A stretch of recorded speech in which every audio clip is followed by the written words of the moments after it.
개념 있는 사람들을 위한 진짜 상식 개념상 if 한국 전쟁 시나리오에 대해서 오늘은 약간 좀 진중하고 조금 무거울 수도 있는 이야기로 가보도록 하겠습니다. 사실 북한의 발사체에 대한 이야기가 얼마 전 뉴스를 통해서 정말 많은 분들의 놀란 가슴을 쓸어내리게 했는데요.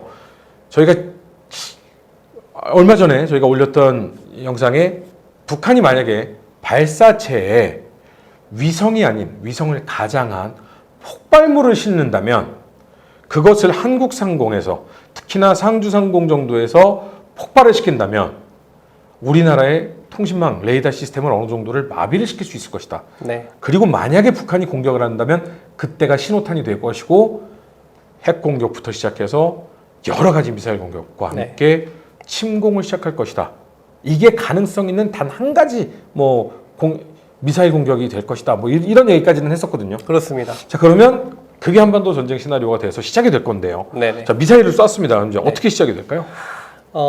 미사일을 쏘면은 제1차 사격, 그러니까 제1파 사격으로 한 600mm 방사포에 28발, KN-23 탄도탄 28발 정도, 기타 여러 가지 섞어 쏘기를 해서 5, 60발 정도를 1차 사격에 가할 수 있을 것 같아요. 그럼 전방에서 제식 무기의 공격이 바바방 하고 시작이 되는 거네요. 포병 사격은 가해지고 있는 상황이죠. 네. 그 상황에서 이제 포병 사격은 저고도로 쏴서 근거리에 떨어지고 있는 상황이고 600mm, 300mm 방사포도 사거리 내에 있는 공군 기지에 타격이 가해지고 있는 상황이고 조금 더 높은 고도로 600mm 방사포의 탄이 떨어지고 그것보다 살짝 높은 고도로 KN-23, 그러니까 이스칸데르 탄도탄이 날아와서 공격을 하죠. 어느 지역까지 떨어지게 되는 건가요? 그러면? 일단 사거리로 봤을 때는 남한 전 지역입니다. 아, 전 지역까지 가능하군요. 네. 그 상황이 떨어지는데 아마 대부분은 우리 한국군의 또는 주한미군의 자산에 의해서 대부분이 요격이 될 것이고 아하. 일부가 폭발할 수는 있겠죠. 네네. 그러나 우리가 감내할 수 있는 수준일 겁니다. 네. 그리고 아까 고고도 EMP 공격으로 레이더라든지 통신망이 일순간 마비될 수는 있겠지만 회복 탄력성이라고 하거든요. 그걸 빨리 복구해서 아마 전시 작전을 수행하는 데는 이상 없는 수준으로 복구가 될 겁니다. 여기서 잠깐 그럼 제가 질문 하나 들어가겠습니다. 저희가 매트릭스나 이런 저희가 미래의 공상과학 영화를 보면 EMP탄 공격 빵 하고 터뜨리는 순간 호로로롱 하고 다 이렇게 탁 떨어지잖아요. 그리고 더 이상 복구가 안 되는데 북한이 인공위성 발사체 ICBM 지난번에 쐈잖아요. 근데 저번에 실패했지만 성공을 해서 만약에 위성을 한국 상공에서 터뜨려서 EMP 공격을 했다. 그때 후루룩 하고 떨어지잖아요. 이게 회복이 돼요? 주요 기지, 그러니까 각군 본부라든지 이런 주요 기지들은 이미 EMP 방어 시설이 다 되어 있고요. 방어가 돼요? 네. 지금 되어 있지 않은 곳이 각 공군 기지들의 전투기 회로라든지 이런 것들인데 그런 것들은 자체 복구가 가능한 수준으로 아마 부품을 갈아 끼는 선에서 조치가 될 수 있을 수도 있을 겁니다. 장담은 할 수는 없습니다. 터트려 본 게 아니니까 장담은 할 수 없지만 제가 공군의 여러분들한테 여쭤봤을 때는 극복할 수 있다. 근데 전투기가요. 엔진 시동을 걸고 계기판을 켜놓지 않으면 EMP 공격을 맞아도 상관없는 거 아니에요? 제가 EMP 분야의 전문가는 아니어서 정확하게는 설명을 드릴 수는 없는데 회로가 탄다고 합니다. 아예. 꺼져 있어도? 그래서 그 상주 근처에 있는 어떤 전자기 회로들은 그대로 타버릴 수가 있는데 우리 공군기지가 상주 근처에만 있는 게 아니잖아요. 그럼요. 전역에 전국에 다 있죠. 그 중에서 F-16이 배치되어 있는 일부 공군기지만 살아나도 북한 공군력 전체를 상대할 수 있는 수준이기 때문에 우리나라 공군기지 두세 군데만 있어도 북한군은 아예 하늘에서는 힘을 못 쓰는군요. 그렇습니다. 두세 개가 아니라 한 개 비행단만 살아있어도 안 됩니다. 북한이 한국 상공에서 폭발물을 폭파해서 레이더나 EMP 폭탄을 터뜨려서 어떤 공격을 감행하고 핵 공격과 더불어 근거리 포병, 중거리, 장거리까지 한꺼번에 쏟아붓다 하더라도 요격과 더불어서 어느 정도 피해를 감내하면서 반격을 시작하는 시나리오가 시작이 됩니다.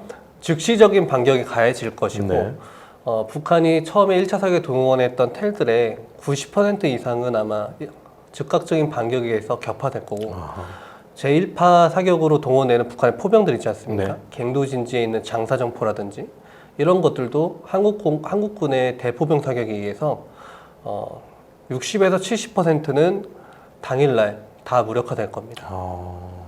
그러면 첫 번째 날 피해를 입게 되면 네. 두 번째 날도 북한의 전쟁 수행 능력을 일단 공군은 아예 첫째 날 이후에 공군은 아예 아무것도 못하는 거잖아요. 북한 공군은 아마 뜨지도 못할 겁니다. 그리고 두 번째 날 미사일 기지도 거의 다 폭파가 된 상태 아닌가요, 그러면? 그럼에도 불구하고 북한이 공격을 감행하겠다고 결심해서 밀고 네. 내려온다면은 네. 한국군의 GOP라고 하죠. 네. 특히나 서부 전선은 다 대전차 방벽으로 준 전단화되어 있어요. 네. 그러니까 북한군 전차가 이걸 뚫고 내려오려면 네. 그 방벽을 타고 넘던지 방벽을 폭파시키고 와야 돼요. 네. 거기서부터 일단 시간이 지연이 되죠. 네.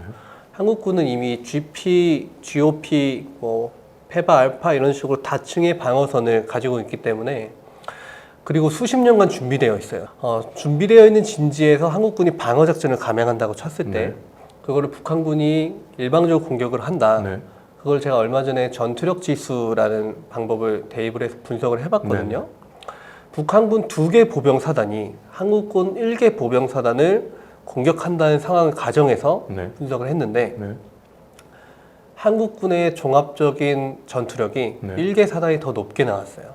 아. 그렇다는 얘기는 북한군이 2개 보병 사단으로도 1개 보병 사단을 이길 수 없다는 얘기죠. 네. 그런데 북한군의 전형 군단들은 전시의 집단군으로 습격이 된다고 해도 투입할 수 있는 게 전연 사단이 4개 사단 정도거든요. 네.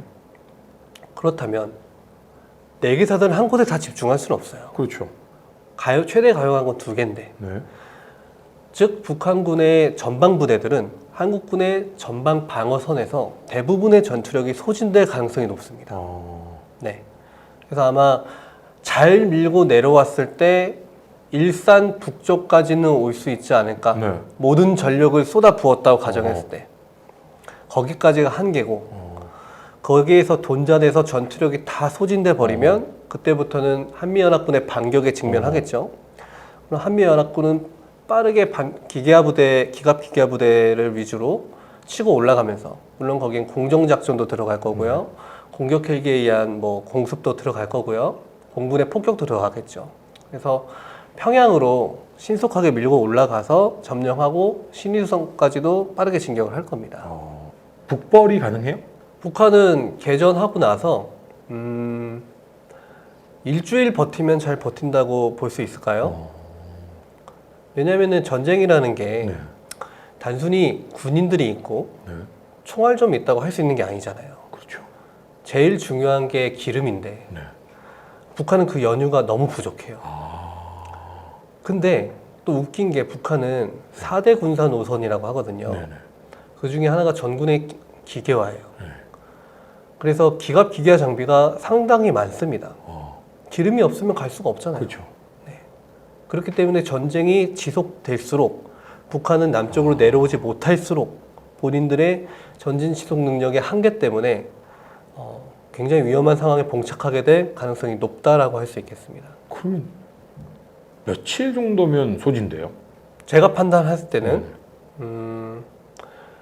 D+5일 이내에 아마 북한군의 전방 군단들은 다 경멸 상태에 이르지 않을까라고 생각이 됩니다. 그럼 만약에 그러니까 뭐 여러 가지 시나리오가 있을 수 있습니다만 말도 안 되지만 제로에 가깝지만 북한의 김정은이 미쳐서 공격을 감행했을 때 당연히 전방에서 북한의 전진 부대는 다 소멸돼 버리고 북진을 시작을 했을 때 일주일이면 북한은 토벌이 돼서 이제 어느 정도 평양까지도 이제 진격을 허용하고 북으로 밀리게 될 거잖아요. 네. 그럼 만약에 우리가 북으로 밀고 올라가면 네. 중국이 개입할 가능성이 있을까요? 저는 개인적으로 높다고 봅니다. 북으로 밀고 올라가기 전에 개입할 가능성이 높다고 아니. 봅니다. 한반도에서 네. 지들이 남침을 시작했고 네네. 이걸 막고 우리가 반격을 한 건데 네. 그리고 우리는 중국의 털끝만치도 땅을 건드리지 않았는데 네. 근데 개입을 해요. 가능성이 있죠. 왜요? 인천에 차이나타운 있고 수원에도 대다수의 중국인들이 지금 거주하고 있지 않습니까? 아니 자국민 보호 입장에서 우리가 보호해줬잖아요. 북한이 쳐들어오는 거 우리가 막아줬는데 명분이라는 거는 세우기 나름이죠. 그래서 자국민 보호 입장으로 군대를 들이밀었을 때 우리가 그걸 거부할 수 있을 것이냐. 이것도 사실 고민해 봐야 될 문제입니다. 깨 부셔버리면? 그럼 중국하고도 이제 전쟁이에요. 그건 안 되겠죠. 그건 안 되겠죠. 근데 중국하고 전쟁이 벌어졌을 때 각각의 장비들의 성능을 놓고 비교를 해보면은 한미연합군이 중국군을 두려워해야 될 이유가 없어요. 특히 한국군의 지상군은 중국군의 지상군보다 상당히 강하다고 볼 수 있습니다. 그래요? 네. 자주포만 봐도 그래요. 중국이 가장 최근에 전력화한 자주포가 있거든요. 그게 아마 인터넷상이나 유튜브상에 찾아보시면 영상이 있을 거예요. 한 발 빵 쏘면 차체가 춤추듯이 맞아요. 휘청휘청해요. 근데 우리 K9 자주포 얼마 전에 흔들리지 않는 편안함. 그렇죠. 그거 보통 차이점이죠. 거의 뭐 포만 움직이던데? 포만 네. 붕 이렇게 움직이던데? 기술력의 차이죠. 네. 그래서 중국군이 숫자는 물론 많습니다. 숫자는 많지만 근데 그걸 이쪽으로 돌릴 여유도 중국은 없지 않나요? 없죠. 중국의 5대 전구가 각각에 나눠져 있잖아요. 네. 그 중에서 남부 전구는 대만을 견제를 해야 되고 항반도 쪽으로 기울일 수 있는 거는 북부 전구. 그 정도 전력인데 북부 전구나 아니면은 베이징 군구 밑에 있는 뭐 79 집단군이랑 78 집단군 정도로 이제 생각이 되거든요. 두 개 집단군 정도면은 우리나라로 쳤을 때는 2개 군단 정도의 병력, 2개 군단 정도 병력을 가지고 수십만 대군을 가지고 있는 한국과 전쟁을 벌인다는 것 자체가 일단 말이 안 되고요. 그래서 중국이 우리나라를 공격할 수 있는 가장 큰 시나리오는 산둥반도 일대에 해군 전진되어 있는 해군 항공대라든지 이런 공군기지들이 몇 개 있습니다. 여기서 뜬 전투기라든지 북해 함대의 해군 세력 또는 한반도를 겨냥하고 있는 탄도탄들이 있어요. 단거리 탄도탄들. 그런 것들 정도. 직접적인 상륙군이 들어올 가능성이나 아니면은 북한 지역으로 군대를 진입한다고 해도 중국도 미국이랑 전쟁하는 게 껄끄러울 거 아니에요. 근데 지금 한미연합군이 북한을 막고 야 이거 감히 니네가 우리 잠자고 있는 사자의 코털을 건드려? 하고 너희들 지금 안 되겠어 단단히 혼내놔야겠어 하고서 지금 북진을 했는데 중국이 개입했다? 이거는 니네가 뭔데? 니네가 지금 왜 우리 집안 싸움에 니네가 왜 끼어들어? 라고 한미연합군을 공격한 거잖아요. 그렇게 볼 수는 없어요. 왜요? 왜냐하면 우리가 미국이랑 상호방위 조약이 되어 있는 것처럼 중국도 북한이랑 상호방위 조약이 돼 있어요? 조약이 되어 있어요. 일부 학자들은 그게 사장됐다고 말하는 사람들도 있는데 얼마 전에도 그게 돈독하다고 자기들이 얘기했거든요. 상호방위 조약이요. 네. 자 보세요. 누가 얘 때리면 내가 같이 공격할 거야. 네. 절대 때리지 마. 네. 이게 상호방위 조약이잖아요. 그렇죠. 근데 그렇게 약속을 했지 네가 쟤 때리면 같이 때려준다고 한 건 아니잖아요. 극단적으로 표현하면은 그렇게 표현할 수도 있겠는데 어찌됐건 조약에 체결되어 있는 당사국들끼리는 어느 일방이 무력 분쟁에 휘말리면 그 지원해야 될 의무가 있습니다. 그래서 아마 중국이 북한 지역으로는 집단군 한 개를 집어넣을 가능성이 높고요. 그래서 한미연합군과 대치선에서 이제 정전을, 그러니까 한국전쟁 비슷하게 가는 거죠. 정전을 하려고 할 가능성이 높다고 볼 수 있습니다. 근데 이 사태를 한꺼풀만 벗겨서 얘기하면 중국과 대만의 분쟁 상황이 한반도에서 불꽃이 튀길 수 있다는 얘기가 되겠죠. 왜요? 중국이 대만과 분쟁을 하게 되면 대만은 미국이 지원을 하게 되어 있습니다. 미국이 대만과 상호방위 조약이 돼 있어요? 조약까지는 아닌데 대만을 보호하겠다고 수차례 선언을 해놓은 상태거든요. 그래서 중국과 미국의 분쟁이 발생하면은 미국과 동맹관계인 한국에 대해서 북한이 공격을 할 빌미가 될 수 있겠죠. 아니 근데 그렇게 따지면 미국이 대만과 상호방위 조약을 체결을 하고 나서 얘기를 해야지 안 하고 얘기하는 거는 사실은 의미 없는 거 아니에요? 대만과 상호방위 조약을 미국이 체결하는 거는 직접적인 전쟁을 불러올 가능성이 매우 높습니다. 중국은 대만을 자신들의 제1의 국익으로 생각하기 때문에 대만이 독립하는 것을 결코 용납하지 않습니다. 그래서 하나의 중국이라는 원칙을 내세우는 거거든요. 그건 중국 사정이고 대만 사람들은 아니잖아요. 대만 사람들은 그렇게 생각하지 않는 사람도 있고 그렇게 생각하는 사람도 있어요. 그래요? 네. 그러면 국민투표하면 되잖아요.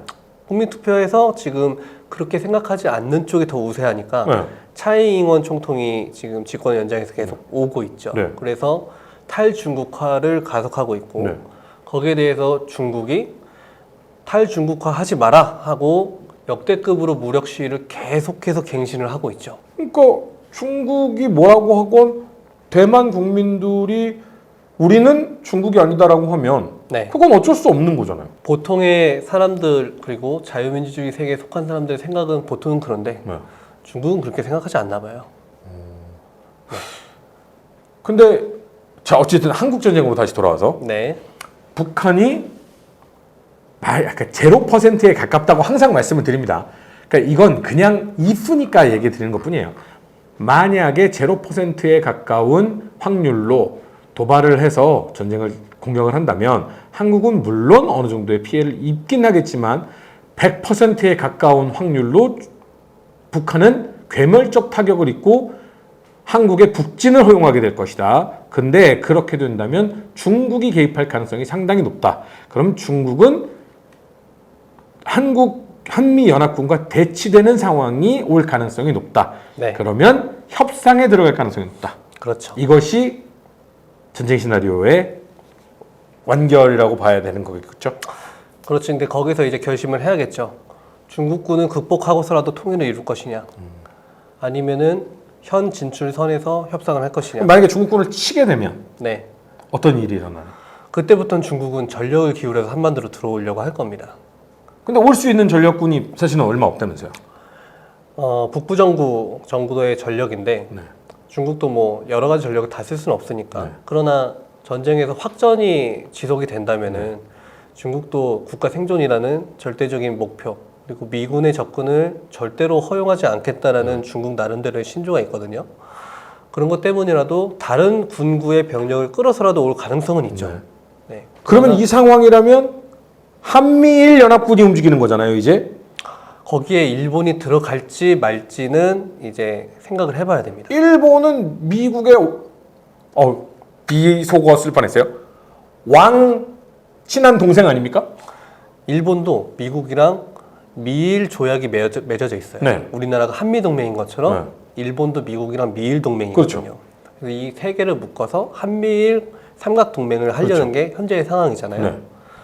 그래서 미국이 전쟁을 만약에 그 정말 가능성이 아주 낮은 상황이지만 중국과 미국이 직접적인 교전을 붙는다. 네.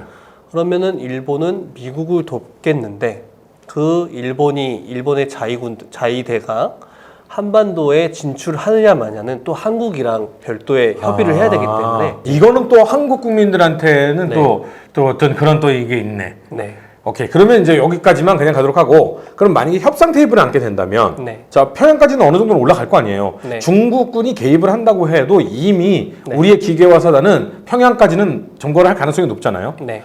그러면 여기서 협상은 어떻게 이루어질 가능성이 높을까요? 예전에 네. 우리 뉴스 기사에 그런 말이 한번 나온 적이 있었어요. 중국이 북한을 분할해가지고 한국이랑 분할 통치를 하자. 네.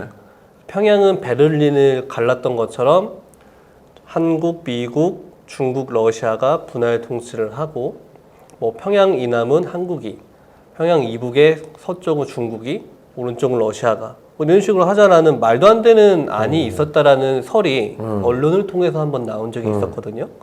당시 우리 합동참모본부랑 우리 국방부는 다 부인했습니다. 그런 일이 없었다라고 부인을 했는데 만약에 그런 상황에서 협상에 봉착이 된다면 중국은 그렇게 하고 싶어 하겠죠. 어떻게 해서라도 안 되지. 미군 또는 자유민주주의 체제인 한국과 완충지대를 가지려고 할 겁니다. 그렇다면 평양 북쪽으로 해서 완충지대를 가지고자 노력을 하겠죠. 러시아는 러시아 나름대로 블라디보스토크 밑으로 부동항이 없었는데 남쪽으로 내려와서 어떻게든 낮은 선봉지구는 집어삼키려고 하겠죠. 그래서 어려운 문제에 봉착할 수 있을 겁니다. 그러니까 100% 확률로 지구상에서 사라지게 되니까 까불지 말고 가만히 있어요. 그죠? 맞습니다. 그거 한 가지는 확실합니다. 네. 0%에 가까운 전쟁 확률 그리고 100%에 가까운 지구상에 사라질 확률 그런데 만약에 벌어진다면 이런 식의 시나리오가 그려지지 않을까라는 북한의 전력 그리고 한국의 전력에 대해서 굉장히 오랫동안 연구하고 공부를 많이 해오신 임철균 위원님의 이야기였는데요. 이건 그냥 가장인 상황을 생각을 한번 해보자라는 정도였다는 점 여러분들 꼭 생각을 해주시고 그냥 여러분들의 생각이 어떤지를 밝혀주시는 건 괜찮은데 정답이 무엇인지에 대해서 뭐 이렇게 막 진지하게 뭐 싸우고 이러지는 않으셨으면 좋겠습니다. 자, 오늘도 재밌는 이야기 나눠주신 임철균 위원님 수고 많으셨습니다. 감사합니다.